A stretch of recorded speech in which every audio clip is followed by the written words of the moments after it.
প্রিয় দর্শক বন্ধু, আমি অ্যাস্ট্রোলজার জে আহমেদ। আশা করি আপনারা সকলেই ভালো আছেন। সুপ্রিয় দর্শক বন্ধু, যে সকল বন্ধুরা ইতিপূর্বে আমার এই চ্যানেলটি সাবস্ক্রাইব করেছেন তাদের প্রত্যেককে অসংখ্য ধন্যবাদ এবং কৃতজ্ঞতা জানাচ্ছি। যে সকল বন্ধুরা আমার চ্যানেলে নতুন উপস্থিত হয়েছেন, এখনো আমার চ্যানেলটি সাবস্ক্রাইব করেননি, বিনীত আহ্বান জানাচ্ছি আমার চ্যানেলটি সাবস্ক্রাইব করার জন্য, পাশে থাকা অল বেল আইকন বাটনটি ক্লিক করার জন্য, যাতে করে আমার পরবর্তী সকল ভিডিও নোটিফিকেশন সবার আগে আপনাদের কাছে পৌঁছায়। সুপ্রিয় দর্শক বন্ধু, অনেকেই প্রশ্ন করেন যে একটি রত্নপাথর কতদিন ব্যবহার করতে পারবেন এবং এই পাথরটির কতদিন কার্যকারিতা থাকবে, এই বিষয়টি নিয়ে আজকের টপিকস, মোস্ট ইম্পর্টেন্ট এবং গুরুত্বপূর্ণ টপিকস। এই ভিডিওটি সম্পূর্ণ না টেনে দেখুন, তাহলে যারা রত্নপাথর ব্যবহার করেন তাদের জন্য ভিডিওটি অনেক উপকার হবে এবং যারা রত্নপাথর ব্যবহার করতে চাচ্ছেন তাদের জন্য অনেক গুরুত্বপূর্ণ এই ভিডিওটি। সুপ্রিয় দর্শক বন্ধু, রত্নপাথর ব্যবহার করার পূর্বে যেটা করতে হয়, হস্তরেখা বিচার বিশ্লেষণ করতে হয় প্রত্যেকটি জাতক জাতিকার ক্ষেত্রে। হস্তরেখা বিচার বিশ্লেষণ, সংখ্যাতত্ত্ব বিচার বিশ্লেষণ, আপনার নামের প্রথম অক্ষর, আপনার মায়ের নামের প্রথম অক্ষর বিচার বিশ্লেষণ। এরপরে এই যে আমি আমার প্রেসক্রিপশন প্যাডটা দেখালাম, জন্মকুণ্ডলীটা করতে হয়। জন্মকুণ্ডলী, আপনার জন্মকালীন কোন গ্রহের দশা ছিল, রাহু কত নম্বর ঘরে, রবি কত নম্বর ঘরে, শনি কত নম্বর ঘরে, রবি কত নম্বর ঘরে, সেম পদ্ধতিতে নবাংশ কুণ্ডলীটি বিচার বিশ্লেষণ করতে হয়। এরপরে বিংশোত্তরী মহাদশা বিচার, বর্তমানে কোন গ্রহের দশা চলছে, এই দশা কতদিন থাকবে, এই দশা থেকে আপনি কি কি পরিত্রাণ পাবেন, কোন কোন বিষয়ে উপকার পাবেন, কোন কোন বিষয়ে আপনি খারাপ হবে সেটি জানতে পারবেন। আপনার চন্দ্র রাশি কি, আপনার লগ্ন কি, আপনার গণ কি, আপনার জন্য শুভ বার কি, শুভ রং কি, সেটি জানতে পারবেন। এটি জেনে বুঝেই তারপরে হচ্ছে আপনি অশুভ গ্রহের প্রতিকার, যেখানে লেখা আছে প্রতিকার সমূহ, নবতারা চক্র, এটি বিচার করতে হবে। একজন অভিজ্ঞ অ্যাস্ট্রোলজারের মাধ্যম থেকে এটি বিচার বিশ্লেষণ না করে কখনোই কোনো রত্নপাথর আপনারা ধারণ করতে যাবেন না। নিজের খেয়াল খুশি মতো রত্নপাথর ধারণ করতে গিয়ে অনেক সময় অনেকে বিপদে পড়ে যান, উল্টাপাল্টা রত্নপাথর পড়তে যান। যেমন আমি উদাহরণস্বরূপ বলি, কখনোই নীলার সাথে রুবি পরা যায় না, নীলার সাথে রক্তপ্রবাল পাথর পরা যায় না। অনেক জ্যোতিষী আছেন যারা নীলা রুবি একসাথে দিয়ে দেন, কিন্তু ওই ক্লায়েন্ট বা ওই গ্রাহকের কোনো উপকার তো হয় না, বরঞ্চ আর ক্ষতিগ্রস্ত হয়। মানুষ যখন বিপদে পতিত হয় তখনই কিন্তু জ্যোতিষীর দ্বারস্থ হয়, ডাক্তারের দ্বারস্থ হয়, কবিরাজের দ্বারস্থ হয়, অ্যাডভোকেট বা ব্যারিস্টারের দ্বারস্থ হয়। আর এই অভাব অনটন বা মানুষের সমস্যা বা মানুষের বিপদকে পুঁজি করে যারা ভুল সিলেকশন দেন তারা মূলত ভালো জ্যোতিষী কখনোই হতে পারেন না। একজন অভিজ্ঞ জ্যোতিষী হস্তরেখা বিচার, জন্মকুণ্ডলী বিচার, নবতারা চক্র বিচার এবং নিউমারোলজি বিচার করে তারপরে প্রতিকার দেন। তা এই জাতক বা জাতিকার বর্তমানে কোন গ্রহটি খারাপ আছে, সেই গ্রহ, যে গ্রহটি খারাপ থাকবে সেই গ্রহের প্রতিকার দিয়ে থাকেন। এবার দেখা গেল একটি জাতকের শনি খারাপ থাকবে 7 বছর, শনির জন্য তাকে কি দিতে হবে, ইন্দ্রনীলা পাথর বা পদ্মনীলা পাথর দিতে হবে। এখন এই 7 বছর তিনি ব্যবহার করতে পারবেন তার বয়স এবং তার শরীরের ওজন অনুযায়ী। যদি কোনো জাতক জাতিকার একটি গোমেদ পাথর দরকার, রাহু খারাপ, রাহুর জন্য একটি গোমেদটি তার কয়েক বছর ব্যবহার করতে পারবে।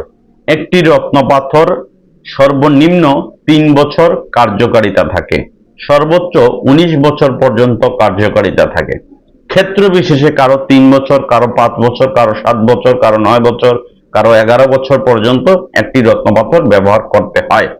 এটি হচ্ছে আপনার গ্রহ নক্ষত্রের অবস্থান অনুযায়ী, কারণ গ্রহ নক্ষত্রের অবস্থান ব্যতীত কখনোই কোনো রত্নপাথর ধারণ করে শুভ ফল পাওয়া যায় না। এটি ভুল করবেন না, কারণ নীলার সাথে রবি পড়ে আপনি যে বিপদটি ডেকে আনছেন, ধরুন আপনি কি জেনে শুনে আপনার শত্রুর সাথে বসে চা খেতে পারবেন?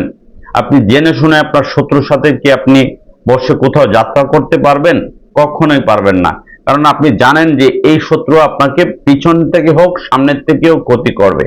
এই বিষয়ে আপনি অ্যালার্ট থাকবেন। অ্যালার্ট থাকার পরেও যদি আপনি সেই শত্রুর সাথে বসবাস করেন, আপনি ধরুন মিডল ফিঙ্গারের নীলা পড়লেন, অনামিকা ফিঙ্গারের রুবি পড়লেন, তাহলে কি হলো, পাশাপাশি শত্রুকে আপনি বসিয়ে দিলেন। না জেনে না বুঝে কিছু অজ্ঞ জ্যোতিষীর কাছে গিয়ে এই কাজটি করে থাকেন।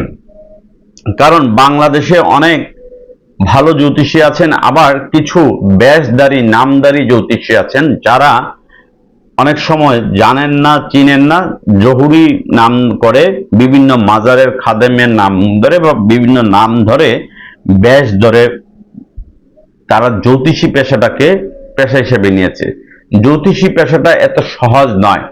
জ্যোতিষী পেশা একজন প্রকৃতপক্ষে চেম্বার আকারে জ্যোতিষী হতে হলে তাকে 5 বছর এই প্রফেশনের উপরে পড়াশোনা করতে হবে, এবং আপনাকে শুধু পড়াশোনা না, একাডেমিকলি পড়াশোনা করতে হবে। বাংলাদেশে অ্যাস্ট্রোলজিক্যাল ইনস্টিটিউট আছে, ইন্ডিয়াতেও অ্যাস্ট্রোলজির ইনস্টিটিউট আছে। আপনি ইনস্টিটিউটে পড়াশোনা করতে পারবেন, সাপ্তাহিকলি মান্থলি ক্লাস করতে পারবেন, এবং এভরিডে ক্লাস আছে, কিছু প্রতিষ্ঠানের এভরিডে ক্লাস আছে। যেমন আমি যে সংগঠনটার কেন্দ্রীয় কমিটির সাংগঠনিক সম্পাদক, বাংলাদেশ ফেডারেল অ্যাস্ট্রোলজার সোসাইটি, আমাদের সংগঠনেরও একাডেমি আছে। এখান থেকে অনেক জ্যোতিষী বের হয়েছেন গত 3-4 বছর যাবত, এবং বর্তমানে 1 বছর মেয়াদী কোর্স হচ্ছে, 2 বছর মেয়াদী কোর্স আমাদের হয়ে থাকে। এই কোর্সগুলো যারা সম্পাদন করবেন তারা একটা সার্টিফিকেট পাবেন। যতক্ষণ না আপনি পর্যন্ত সার্টিফিকেট না পাবেন ততক্ষণ আপনার প্রেসক্রিপশনে আপনি জ্যোতিষী বা সম্রাট বা শাস্ত্রী বা জ্ঞানী বা যে উপাধিগুলো আছে আপনি কখনোই যোগ করতে পারবেন না। সেম ডাক্তারির ক্ষেত্রে আপনি পড়াশোনা না জেনে আপনি এমবিবিএস বা এফসিপিআরস বা অধ্যাপক কখনোই হতে পারবেন না। যারা না জেনে না বুঝে নিজের নামের সাথে বিভিন্ন টাইটেল যুক্ত করে জ্যোতিষী হিসাবে মানুষের কাছে অভিভূত হন, তারা মূলত ভুল কনসেপ্টে চলেন এবং তারা ভুল পরামর্শ দিয়ে মানুষকে বিপদে ফেলেন। একটি রত্নপাথরের কার্যকারিতা দীর্ঘদিন পর্যন্ত থাকে, 19 বছর পর্যন্ত থাকে, এবং এই রত্নটি শুদ্ধি করে পড়তে হয়। যেমন একটি নীলার কথাই আমরা ধরি, একটি নীলা ব্যবহার করতে গেলে নীল পদ্ম পাতার রস, গঙ্গা জল, জাফরান, মধু, কাঁচা দুধ, এই সমস্ত জিনিস দিয়ে শুদ্ধি করতে হয়। অন্যান্য পাথরের ক্ষেত্রে ভিন্ন ভিন্ন জিনিস আছে, ভিন্ন ভিন্ন জিনিস দিয়ে শুদ্ধি করতে হয়। যেমন আমার এখানে দেখুন, আমার এখানে আমি ফিটকিরি রেখেছি, এখানে কর্পূর রেখেছি। এই কর্পূরটা হচ্ছে মানুষ মারা গেলে যে নাকে দেওয়া হয় কর্পূর, এই কর্পূরটা দিয়েও রত্নপাথর শুদ্ধি করা হয়। এই কর্পূরটা খুব এক্সপেন্সিভ, প্রায় 4000 টাকা কেজি। আর এই ফিটকিরিটা তো আপনারা জানেন, যে যারা সেলুনে যান, এই ফিটকিরিটা অনেক কাজে আসে। এই প্রতিষ্ঠানটির, এই যে আমার প্রতিষ্ঠানটি দেখছেন, এই প্রতিষ্ঠানটির নেগেটিভ এনার্জি দূর করার জন্যই মূলত এই ফিটকিরিটি রাখা। আমার প্রতিষ্ঠানে যারা আসবেন তারা দেখবেন খুব রিল্যাক্স মোডে থাকবেন। কখনোই খুব যদি হতাশায় নিয়ে আসেন, এখানে আসলে অটোমেটিকলি তার মন মানসিকতা চেঞ্জ হবে। আমার প্রতিষ্ঠানের এই যে কালেকশনগুলো দেখুন, অজস্র কালেকশন, এখান থেকে আপনারা এক এক করে অজস্র কালেকশন দেখতে পারেন। এই প্রতিষ্ঠানটি আজকের তৈরি নয়, এটি হচ্ছে বাংলাদেশের 16 বছরের দীর্ঘকাল, 16 বছরের প্রতিষ্ঠান। রত্নশ্রী জেমস গ্যালারি এবং আমার অ্যাস্ট্রোলজার জে আহমেদের পরিচিতি বাংলাদেশের আনাচে কানাচে আছে। ইনশাল্লাহ এটি গর্বের কোনো বিষয় নয়, কিন্তু সঠিক জ্যোতিষীর কাছে যাবেন, সঠিক গ্রহরত্নটি ব্যবহার করবেন, কোনো নকল রত্ন কিনতে যাবেন না, সস্তার লোভে পড়তে যাবেন না। আসলের বদলে নকল যারা বিক্রি করেন তারা মূলত মানুষ নয়, তারা প্রতারক, তারা ঠকবাজ, তারা ভণ্ড শ্রেণীর মানুষ, তারা চশমখোর, তারা মানুষের বিপত্তি পুঁজি করে, যারা নিজেদের আখের কুচায় দুনিয়ায় এবং আখেরাতে তারা তার প্রতিদান পেয়ে যায়। সুপ্রিয় দর্শক বন্ধু, গ্রহরত্ন শুদ্ধি করে আপনার শরীরের ওজন আপনার বয়স অনুযায়ী ব্যবহার করবেন, এই তথ্যটি আপনি জানবেন। এছাড়া যদি কারো ব্যক্তিগত কোনো তথ্যের প্রয়োজন হয়, স্ক্রিনে দেওয়া ফোন নাম্বার বা ডিসক্রিপশনে দেওয়া ফোন নাম্বারে যোগাযোগ করবেন। আমার চেম্বার ঢাকা মগবাজার ওয়ারলেসে, চেম্বারে এসে সরাসরি আমার সাথে আপনারা কনসাল্ট করতে পারেন। এছাড়া ইউটিউবে আমার প্রায় 1100-র বেশি ভিডিও আছে এই চ্যানেলে। এই ভিডিওগুলো দেখলে অনেক গুরুত্বপূর্ণ তথ্য জ্যোতিষশাস্ত্র সম্পর্কে এবং রত্নপাথর সম্পর্কে গুরুত্বপূর্ণ তথ্য জানতে পারবেন। কোন রত্ন, একটি রত্ন 3টি গ্রহের কাজ করে। যেমন আমার হাতের এই ব্লু গার্নেট স্টোনটা, এটি 3টি গ্রহের কাজ করে। এটি দেখলে মনে হবে কালো, বাট এটি কালো নয়, এটি নীলের আভা আছে। এই পাথরটি 3টি গ্রহের কাজ করে। এই ধরনের স্টোনগুলো এক একটা স্টোনের এক এক রকম কার্যকারিতা আছে। এগুলো আগে আপনাদেরকে জানতে হবে, বুঝতে হবে এবং অভিজ্ঞ জ্যোতিষীর মাধ্যম থেকে আপনাদের গ্রহরত্নটি ক্রয় করতে হবে। আমি কিছু আংটি দেখাই আপনাদেরকে, তাহলে আপনারা বুঝতে পারবেন। এখানে কিছু আংটি আছে, এই আংটিগুলো দেখুন। এখন কার জন্য কত ক্যারেটের গোমেদ লাগবে এটি বুঝতে হবে। যেমন আমার হাতের এই পাথরটি গোমেদ পাথর। আপনার শরীরের ওজন, আপনার বয়স অনুযায়ী কত ক্যারেট গোমেদ লাগবে এটি আগে জানতে হবে, বুঝতে হবে।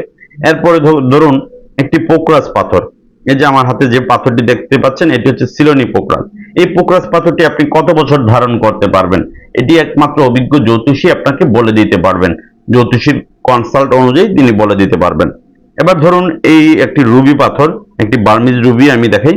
এই রুবি পাথরটি আপনি কতদিন পড়তে পারবেন, আপনার এই রুবি পাথরটির মেয়াদ কতদিন থাকবে, কার্যকারিতা কতদিন থাকবে এবং আপনার শরীরের বর্তমান ওজন এবং বয়স অনুযায়ী এই রুবি পাথর বা অন্যান্য পাথর আপনি কতদিন ব্যবহার করতে পারবেন এবং এটার সুফল কতদিন ভোগ করতে পারবেন।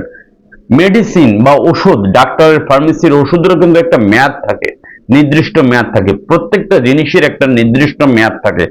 আজীবন কোনো কিছুই পড়া যায় না, আজীবন কেউ বেঁচে থাকে না, আজীবন কোনো কিছু টিকে থাকে না।